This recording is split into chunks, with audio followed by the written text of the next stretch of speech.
In previous video, we were talking about the nutrition in human beings. और इसमें हमने बताया कि ह्यूमन बीइंग्स में फूड को डाइजेस्ट करने के लिए जो सिस्टम होता है उसे डाइजेस्टिव सिस्टम कहते हैं। हमने ये भी बताया कि डाइजेस्टिव सिस्टम कुछ ग्लैंड्स और एलिमेंट्री कैनाल से मिलकर बनता है और एलिमेंट्री कैनाल में मेनली 7 ऑर्गन्स होते हैं। Mouth and buccal cavity, oesophagus, stomach, small intestine, large intestine, rectum and anus. ये 7 ऑर्गन्स एलिमेंट्री कैनाल में होते हैं, जिसमें माउथ और बकल कैविटी के बारे में हम पिछली वीडियो में बता चुके हैं। बुक में आगे बढ़ने से पहले यदि हम कुछ बातें समझ लें तो बुक में फिर अच्छी तरह से समझ में आएगा। तो देखो, एलिमेंट्री कैनाल में सबसे पहला ऑर्गन है mouth and buccal cavity. Food is ingested through mouth. Food को डाइजेस्टिव सिस्टम में माउथ के द्वारा इंजेस्ट किया जाता है, यानी हम माउथ के द्वारा भोजन को लेते हैं। बकल कैविटी में टीथ होते हैं, सेलिवरी ग्लैंड्स होती हैं और टंग होती है। Teeth break food into smaller pieces. Teeth food को छोटे छोटे टुकड़ों में बांट देते हैं। Salivary glands secrete ptyalin. Salivary gland से टाइलिन नाम का एंजाइम सिक्रीट होता है। सिक्रीट कहते हैं निकलने को। टाइलिन का काम है स्टार्च को सिंपल शुगर में चेंज कर देना। टंग का क्या काम है? Tongue and teeth mix saliva with food and food become soft. Tongue और टीथ का काम है कि वो भोजन के साथ सैलाइवा को मिक्स करके उसे सॉफ्ट बना दें, जिससे कि उसे निकलने में आसानी हो। नेक्स्ट ऑर्गन है ओसोफेगस, जिसे हम फूड पाइप भी कहते हैं। Through food pipe food goes to stomach. Food pipe के थ्रू फूड स्टमक में चला जाता है। Number 3, stomach. Stomach secretes gastric juice. Stomach से गैस्ट्रिक जूस सिक्रीट होते हैं, गैस्ट्रिक जूस निकलते हैं। स्टमक से जो जूस निकलता है उसे गैस्ट्रिक जूस कहते हैं। इसमें मेनली 3 चीजें होती हैं: हाइड्रोक्लोरिक एसिड, म्यूकस और pepsin. Hydrochloric acid kills germs. Hydrochloric acid का काम होता है फूड के जर्म्स को किल करना। Mucus protect inner lining of stomach. Mucus का काम है स्टमक की अंदर वाली परत को प्रोटेक्ट करना, जिससे कि हाइड्रोक्लोरिक एसिड से उसे कोई नुकसान ना हो। Pepsin digest protein. पेप्सिन का काम है प्रोटीन्स को अमीनो एसिड्स में बदल देना। अमीनो एसिड्स प्रोटीन की सिंपल यूनिट्स होती हैं। अमीनो एसिड्स से मिलकर ही प्रोटीन्स बनते हैं। स्टमक के बाद फूड स्मॉल इंटेस्टाइन में पहुंच जाता है। स्मॉल इंटेस्टाइन में जब फूड आ जाता है तो यहाँ लीवर से आने वाला बाइल जूस फूड में मिल जाता है और पैनक्रियास से पैनक्रिएटिक जूस निकल करके फूड में मिल जाता है। और स्मॉल इंटेस्टाइन की वॉल से भी एक जूस निकलता है जिसे हम इंटेस्टाइनल जूस कहते हैं। बाइल जो बनता है वो लिवर में बनता है और गॉल ब्लैडर में ये एक थैली होती है, इसमें इकट्ठा होता रहता है, जहां से निकल करके ये स्मॉल इंटेस्टाइन में आ जाता है। बाइल का काम है कि ये फैट के बड़े बड़े मॉलिक्यूल्स को छोटे छोटे मॉलिक्यूल्स में तोड़ देता है। और पैनक्रिएटिक जूस जो कि पैनक्रियास से आता है और इंटेस्टाइनल जूस जो कि स्मॉल इंटेस्टाइन से आता है, इसका काम है कार्बोहाइड्रेट्स, फैट्स और प्रोटीन्स को डाइजेस्ट करना, यानी कि इनको छोटे छोटे मॉलिक्यूल्स में तोड़ना। स्मॉल इंटेस्टाइन 6 मीटर लंबी होती है। क्योंकि ये कॉइल्ड होती है इसलिए ये हमको छोटी दिखाई देती है और इसे हम स्मॉल इंटेस्टाइन कहते हैं। स्मॉल इंटेस्टाइन में जो अनडाइजेस्टेड फूड बचता है फिर वो लार्ज इंटेस्टाइन में चला जाता है। In large intestine water and salt are absorb. Large intestine में वाटर और साल्ट एब्जॉर्ब कर लिए जाते हैं। लार्ज इंटेस्टाइन 1.5 मीटर की होती है। After large intestine undigested food goes to rectum. In rectum undigested food is stored. Rectum में अनडाइजेस्टेड फूड स्टोर हो जाता है जिसे हम फीसिस कहते हैं। और लास्ट ऑर्गन है anus. Undigested food is removed through anus. Undigested food anus के थ्रू बॉडी से बाहर कर दिया जाता है। This process is called defecation. और अनडाइजेस्टेड फूड को बॉडी से बाहर निकालने वाले प्रोसेस को हम डेफिकेशन कहते हैं। स्टूडेंट, तो अब हम बुक की तरफ आते हैं। एलिमेंट्री कैनाल का सेकंड ऑर्गन है ओसोफेगस। ये ओसोफेगस है। द माउथ कैविटी और buccal cavity opens in a pipe like passage called the oesophagus. Mouth cavity यानी कि बकल कैविटी एक पाइप लाइक पैसेज में खुलती है जिसे हम ओसोफेगस कहते हैं। This is also known as food pipe. इसे हम फूड पाइप भी कहते हैं। The food pipe runs through the chest parallel to the wind pipe in neck. This is a passage up to the stomach. Oesophagus गर्दन में wind pipe के parallel आता है और स्टमक तक पहुंचता है। Oesophagus muscular walls move in a wave like manner to push the food towards the stomach. Oesophagus की दीवारें मस्कुलर होती हैं यानी कि मांसपेशियों की बनी हुई होती हैं और इनमें वेव की तरह यानी कि लहर की तरह मोशन होता रहता है जिसकी वजह से फूड स्टमक में पहुंच जाता है। These movement are known as peristalsis. ये जो wave like motion food pipe में होता है इसे हम पेरिस्टेल्सिस कहते हैं। It takes place throughout the alimentary canal. Peristalsis केवल ओसोफेगस में ही नहीं होता है, ये पूरी की पूरी एलिमेंट्री कैनाल में होता है। Now third organ is stomach. Food from the oesophagus is received by the stomach. Oesophagus से आया हुआ फूड स्टमक के द्वारा रिसीव कर लिया जाता है। The stomach is the widest part of the alimentary canal. Stomach elementary canal का सबसे वाइडेस्ट पार्ट होता है। It is A flattened bag like structure. ये एक चपटा और थैले की तरह का स्ट्रक्चर होता है। It is located on the left side in the abdomen below the diaphragm. ये डायाफ्राम के नीचे एब्डोमेन के लेफ्ट साइड में होता है। It secrets gastric juice. इससे गैस्ट्रिक जूस निकलते हैं। सीक्रेट मीन्स निकलना।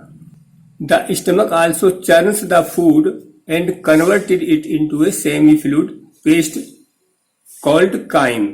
चर्न कहते हैं हिला हिलाकर पेस्ट सा बना देना यानी कि मथना। स्टमक में फूड हिल हिल कर पेस्ट जैसा बन जाता है जिसे हम काइम कहते हैं। Gastric juice contains. Gastric juice में क्या क्या होता है? Hydrochloric acid, mucus, pepsin enzyme. ये तीन चीजें होती हैं। तो पहले पढ़ते हैं हाइड्रोक्लोरिक एसिड क्या काम करता है। It kills the germs present in the food. ये फूड में प्रेजेंट जर्म्स को किल कर देता है, मार देता है। It makes the medium acidic for the action of pepsin enzyme. ये जो पेप्सिन एंजाइम है ये एसिडिक मीडियम में ही काम करता है क्योंकि पेप्सिन एंजाइम एसिडिक मीडियम में काम करता है, अतः हाइड्रोक्लोरिक एसिड फूड को एसिडिक बना देता है। Now second, mucus. It protects the inner lining of the stomach from the acidic effect of hydrochloric acid. Mucus stomach की अंदर वाली परत को हाइड्रोक्लोरिक एसिड से होने वाले नुकसान से बचाता है। ये म्यूकस का काम है कि वो स्टमक की अंदर वाली जो परत है उसको हाइड्रोक्लोरिक एसिड के इफेक्ट से बचाए। थर्ड है pepsin. This is an enzyme. ये एक एंजाइम होता है this enzyme starts the digestion of proteins by converting them into amino acids. Pepsin की वजह से स्टमक में प्रोटीन अमीनो एसिड में बदलनी शुरू हो जाती हैं। अमीनो एसिड प्रोटीन की एक सिंपल यूनिट होती है। Amino acids proteins amino acid की बनी हुई होती है। एलिमेंट्री कैनाल का नेक्स्ट ऑर्गन है स्मॉल इंटेस्टाइन, ये वाली। It is longest part of our alimentary canal. ये हमारी एलिमेंट्री कैनाल का लॉन्गेस्ट पार्ट होता है। It is about 6 metre long and can be up to 3.5 times of the total body length. ये 6 metre लंबी होती है और हमारी टोटल बॉडी की लंबाई से 3.5 गुना लंबी होती है। But it appears to be small as it remains in the coiled form. क्योंकि ये कॉइल्ड फॉर्म में होती है इसलिए हमको ये छोटी दिखाई देती है। Food from the stomach reaches into the small intestine where the digestion finally gets completed. Food stomach से स्मॉल इंटेस्टाइन में पहुंचता है जहां इसका डाइजेशन फाइनली कंप्लीट हो जाता है। It receives 3 types of digestive juices. Small intestine में 3 तरह के जूसेस आकर के मिलते हैं जो कि मैं पहले ही बता चुका हूं। Intestinal juice from the small intestine. Small intestine से इंटेस्टाइनल जूस मिलता है। Bile from the liver.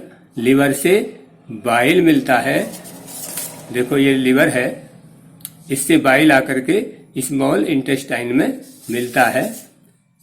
Pancreatic juice from the pancreas. ये पैनक्रियाज है, इससे पैनक्रियाटिक जूस एक डक्ट के द्वारा स्मॉल इंटेस्टाइन में मिल जाते हैं। Intestinal juice, bile juice and pancreatic juice के फंक्शन में पहले बता चुका हूं। Intestinal juice. Intestinal juice is secreted by the walls of the small intestine and contains enzyme. Intestinal juice small intestine की वॉल से निकलता है, सिक्रीट मीन्स निकलना, और इसमें एंजाइम्स होते हैं। Bile. Bile is secreted by the liver. Bile liver से निकलता है and is stored in the sac like structure the gall bladder. और ये गॉल ब्लैडर में आकर के इकट्ठा हो जाता है, ये गॉल ब्लैडर है। It does not contain any enzyme. इसमें कोई एंजाइम नहीं होता है, but it helps in breaking down big molecules of fat into smaller molecules so that their digestion becomes easy. इसमें कोई एंजाइम नहीं होता है, लेकिन ये फैट के बड़े बड़े मॉलिक्यूल्स को, कॉम्प्लेक्स मॉलिक्यूल्स को छोटे छोटे मॉलिक्यूल्स में तोड़ देता है, जैसे कि ग्लूकोज, जिससे कि डाइजेशन इजी हो जाए। It makes the medium alkaline for the action of other digestive enzymes. ये मीडियम को एल्कलाइन बनाता है जिससे कि दूसरे भोजन को डाइजेस्ट करने वाले एंजाइम अपना काम कर सकें। Next, it is secreted from the gland associated with the digestive system called pancreas and comes through the pancreatic duct into the small intestine. ये पैनक्रियाज है, इससे पैनक्रियाटिक जूस निकलता है और एक नली के द्वारा स्मॉल इंटेस्टाइन में आकर के फूड में मिल जाता है। Pancreatic juice contains enzyme. Pancreatic juice में एंजाइम्स होते हैं। Digestion of food. फूड का डाइजेशन कैसे होता है? जो कार्बोहाइड्रेट्स होते हैं वो ग्लूकोज में बदल जाते हैं, प्रोटीन्स जो होती हैं वो अमीनो एसिड्स में बदल जाती हैं, और फैट्स जो होते हैं वो फैटी एसिड और ग्लिसरॉल में बदल जाते हैं। Thus all the ingredients of food, i.e. carbohydrates, proteins and fats are completely digested in the small intestine. इस तरह से फूड के सारे इंग्रेडिएंट, सारे कंपोनेंट, जैसे कि कार्बोहाइड्रेट है, प्रोटीन है और फैट है, ये कंप्लीटली स्मॉल इंटेस्टाइन में आकर के डाइजेस्ट हो जाते हैं। Vitamins and minerals do not require digestion. Vitamins और मिनरल्स को डाइजेशन की कोई जरूरत नहीं है। ये वाला चार्ट मैं आपको पहले ही समझा चुका हूँ। Now next organ of alimentary canal, large intestine. The food that is left undigested is passed on to the large intestine. अब जो स्मॉल इंटेस्टाइन में अनडाइजेस्टेड फूड बचता है वो लार्ज इंटेस्टाइन में आ जाता है।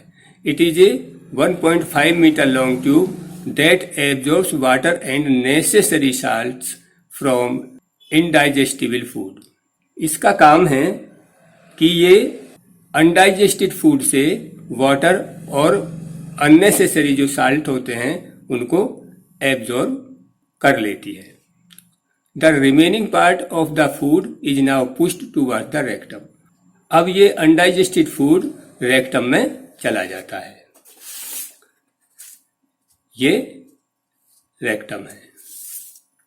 The rectum stores the undigested food that has been converted to semi-solid material called feces.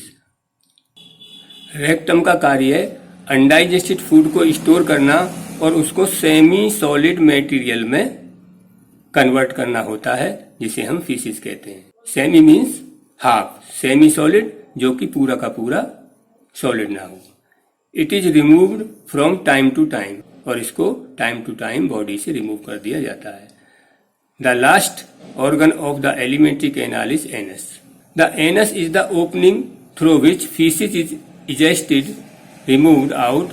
This process is called defecation. Anus alimentary canal का वो ओपनिंग है जिससे कि अनडाइजेस्टेड फूड, जिसे हम फीसिस कहते हैं, बॉडी के बाहर रिमूव कर दिया जाता है, और इस प्रोसेस को हम डेफिकेशन कहते हैं। And with this your topic nutrition in human beings is finished, and in next video we will cover the rest part of this chapter.